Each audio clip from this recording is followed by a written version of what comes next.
Assalamualaikum warahmatullahi wabarakatuh. Perkenalkan, nama saya Ratina Bilistiani dengan NIM 102240022. Di video ini, saya ingin menjelaskan mengenai ekuitas perseroan terbatas mata kuliah akuntansi keuangan menengah. Kita ketahui dulu, apa itu ekuitas? Ekuitas adalah bagian hak pemilik dalam suatu entitas setelah seluruh kewajiban dikurangkan dari total aset. Sedangkan perusahaan terbatas adalah badan usaha yang didirikan berdasarkan perjanjian, memiliki modal terbagi dalam saham, serta tanggung jawab pemiliknya terbatas sebesar nilai saham yang dimilikinya. Ini merupakan komponen dari ekuitas. Modalisator sama dengan saham biasa ditambah saham preferen ditambah laba ditahan dikurangi saham plus agio saham treasury ditambah laba komprehensif lain ditambah kepentingan non pengendali. Selanjutnya, nilai par saham. Nilai par saham ini tidak ada hubungannya dengan nilai wajar.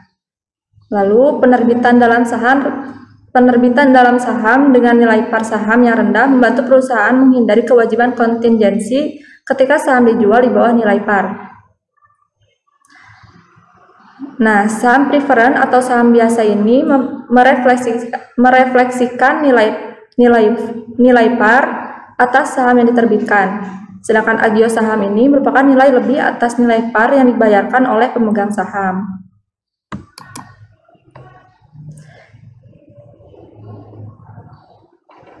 Saham biasa berbentuk sertifikat yang memiliki nomor dan dapat dikeluarkan dengan jumlah tertentu. Penerbitan saham ini biasanya dilakukan melalui otoritas badan berwenang, entitas yang telah memiliki saham yang telah diotorisasi, dan berbentuk sertifikat menawarkan kepada saham kepada investor dan kemudian melakukan kontrak penjualan saham. Saat menerima pembayaran kas dari penjualan saham ini, maka entitas akan menerbitkan saham. Penjualan saham akan dicatat dengan ayat jurnal ketika entitas menerbitkan saham dengan menerima kas dan menerima kas.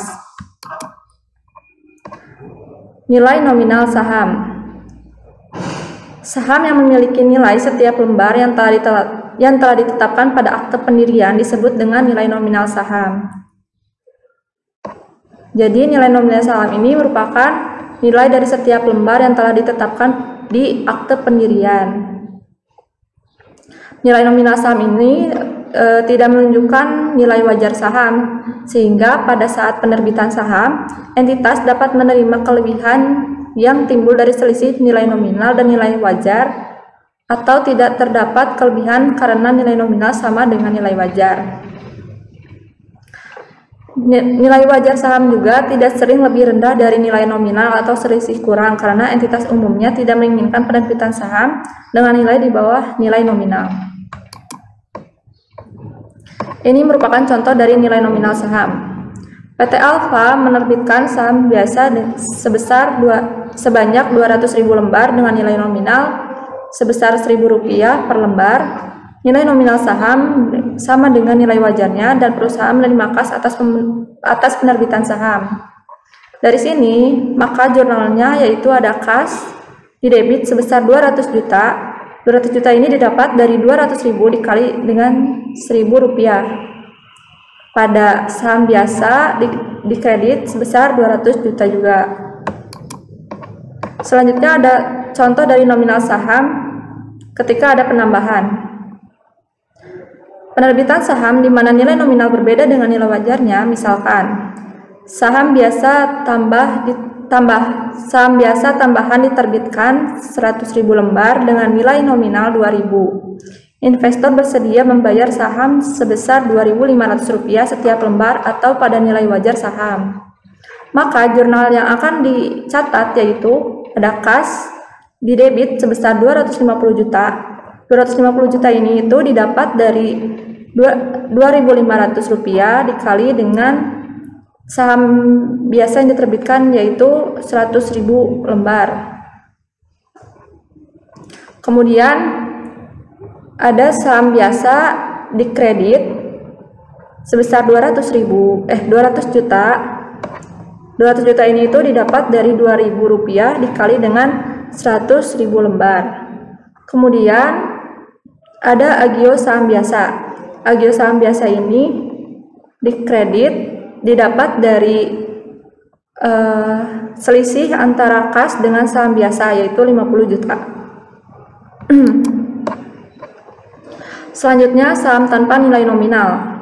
Meskipun saham diterbitkan tanpa nilai nominal, tetapi saham memiliki nilai yang ditetapkan. Seperti nilai nominal saham, nilai yang ditetapkan akan menjadi dasar mencatat nilai saham.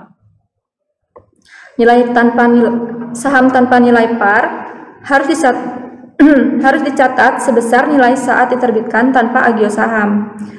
Jika regulasi mengharuskan adanya nilai yang ditetapkan pada saham tanpa nilai par, maka selisih nilai yang ditetapkan dengan harga saat diterbitkan dicatat sebagai agio saham.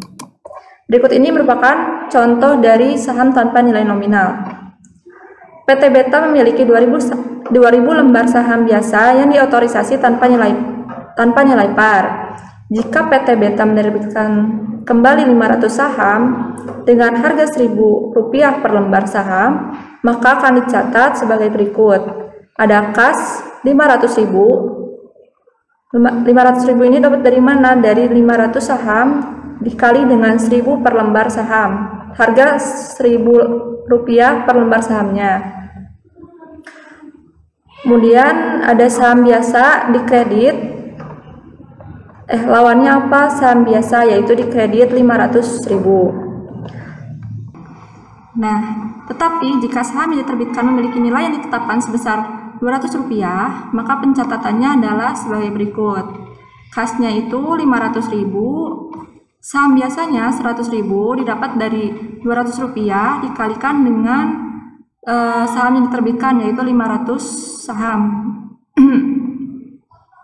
Dengan agio saham biasanya itu sebesar 400.000, selisih dari 500.000 dikurangi 100.000 yaitu 400.000. Selanjutnya yaitu saham diterbitkan dengan sekuritas lain. Perusahaan sering menerbitkan saham dari berbagai kelas dengan pembayaran lamsam atau gabungan. Berbagai kelas saham yang dimaksud yakni penerbitan saham biasa dan saham preferen dengan pembayaran lamsam atau gabungan. Nah, untuk pencatatannya, maka akan dialokasikan nilai dari setiap kelas saham yang diterbitkan atas pembayaran gabungan menggunakan dua metode, ada metode proporsional dan metode penambahan atau incremental.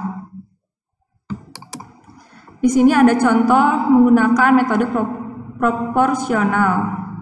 PT Mori menerbitkan 500 lembar saham biasa dengan nilai par sebesar Rp100 dan nilai wajarnya yaitu Rp600 serta 200 lembar saham preferen dengan nilai par yaitu Rp200 dan nilai wajarnya Rp1.000 yang dijual dengan lamsam Rp400.000. Langkah pertama, kita akan menghitung dan alokasi dari tiap masing-masing saham dengan cara menghitung persenan dari setiap saham, yaitu dari saham biasa dan saham preferen. Di sini, jumlah saham biasa sebanyak 500 dikalikan dengan Rp600 dari nilai wajar saham, totalnya yaitu Rp300.000. Dan di saham preferen, jumlah sahamnya yaitu 200 dikali dengan Rp1.000 sama dengan 200.000. Maka jumlahkan akan mendapatkan nilai pasar sebesar 500.000. Lalu bagaimana kita menentukan persenannya? Persenannya ini didapat dari 300.000 dibagi 100%. Hasilnya 60%, kemudian ada 200.000 dibagi 100%, hasilnya 40%. Setelah itu, baru kita hitung alokasian dari tiap masing-masing saham. Kita masukkan dulu harga penerbitan. Nah, 400.000 ya, kita masukin dulu di sini. Ini saham biasa, ini saham preferen. 400.000, kemudian alokasi dari saham biasa itu 60%, ini saham preferen 40%. Kemudian dihitung totalnya saham biasa itu sebesar 240.000 dan saham preferen itu sebesar 160.000. Nah, selanjutnya kita akan melakukan pencatatan saham yang diterbitkan dengan sekuritas lain menggunakan metode proporsional. Nah, ada kas sebesar 400.000 di debit, kemudian saham preferred didapat dari 200 lembar dikali dengan Rp200, totalnya jadi 40.000. Kemudian ada agio saham preferred 160 didapat dari total alokasi saham preferred yang 40% dikurangi dengan 40.000. Ini saham preferred kurangi 40.000, totalnya 120.000. Kemudian dikredit. Kemudian ada saham biasa 500 lembar dikali Rp100 nilai par saham biasa, totalnya 50.000, dan agio saham biasa 240.000 ini didapat dari total alokasi saham biasa yang sebesar 60% dikurangi dengan 50.000, totalnya adalah 190.000. Kemudian ada saham diterbitkan dengan sekuritas lain menggunakan metode penambahan atau incremental. PT DEF menerbitkan 500 lembar saham biasa dengan nilai par yaitu Rp100 dan nilai wajarnya yaitu Rp600, serta 200 lembar saham preferred dengan nilai par Rp200 dan nilai wajar tidak diketahui yang dijual dengan lamsam 400.000. Maka di sini kita akan hitung, kita akan cari dulu alokasi dari saham biasa dengan cara memasukkan jumlah saham biasa yaitu 500 lembar dikali dengan Rp600 yaitu nilai wajar dari saham biasa, totalnya itu 300.000. Karena saham preferrednya belum diketahui maka kita lewati. Nah, jumlah nilai pasarnya itu 300.000. Nah, untuk mencari tahu total dari alokasi saham preferred yaitu dengan cara harga jual atau lamsam yaitu 400.000 dikurangi dengan total saham biasa. Total alokasi saham biasa sebesar 300.000, maka hasilnya yaitu Rp100.000 untuk total alokasi dari saham preferred. Selanjutnya untuk pencatatan dari metode penambahan atau incremental yaitu ada kas 400.000 di debit dan saham preferred 200 ini dapat dari mana? Dari jumlah saham preferred dikali dengan Rp200 yaitu nilai par dari saham preferred, totalnya itu 40.000. Kemudian ada agio saham preferred 100.000 ini dapat dari mana? Dari yang tadi kita sudah hitung selisih dari lamsam dikurangi dengan total alokasi saham biasa yaitu 300.000, totalnya yaitu 100.000. Jadi 100.000 dikurangi dengan 40.000, totalnya 60.000. Selanjutnya di kredit. Selanjutnya saham biasa 500 lembar dikalikan dengan Rp100 nilai par dari saham biasa, totalnya 50.000, dan agio saham biasa 300.000 didapat dari sini nilai pasar nilai pasar 300.000 dikurangi dengan hasil dari saham biasa yaitu 50.000, jadi totalnya 250.000. Nah, cukup sekian penjelasan saya mengenai ekuitas perusahaan terbatas. Mohon maaf apabila masih ada kesalahan dalam proses penghitungan ataupun penjelasan yang saya sampaikan. Semoga bermanfaat. Terima kasih. Wassalamualaikum warahmatullahi wabarakatuh.